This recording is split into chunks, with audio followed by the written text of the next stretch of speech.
مرحبا بكم في حلقة جديدة من برنامجكم زوموتو. ما تنساوش ديروا ابوني وتفعلوا الجرس باش يوصلكم احدث العروض والتخفيضات. استفدت هيونداي في معرض نيويورك للسيارات باش تعطي المزيد من التفاصيل حول سيارة كونا 2024. سواء بالنسبة لكونا الكتريك او كونا ايسانس، كيتم تقديمهم لاول مرة في امريكا الشمالية. بالنسبة للكونا الكهربائية فكتحتوي على بطارية 64.8 كيلووات ومحرك كهربائي اللي كيطور أكثر من 200 حصان و254 نيوتن متر من عزم الدوران. بزاف ديال المعلومات ما معروفاش حول السيارة، لا سيما المدى ديال البطارية. حسب شركة هيونداي، سيارة كونا الكتريك 2024 غتكون قادرة على السفر لمسافة 418 كيلومتر بشحنة واحدة. من ناحية أخرى يمكن للسيارة تنتقل من 10 ل 80% من الشحن في 43 دقيقة في محطة الشحن السريع.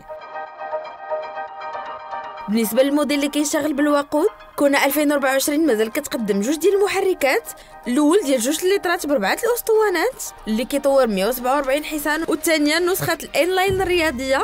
المحرك متوفر بسعه 1.6 لتر بقوه 190 حصان و264 نيوتن متر من عزم الدوران.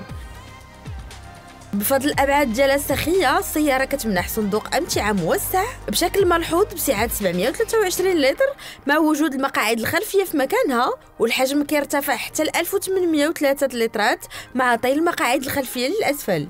من المقرر وصول سيارة هيونداي كونا 2024 اللي كتعمل بالبنزين في صيف هذا العام.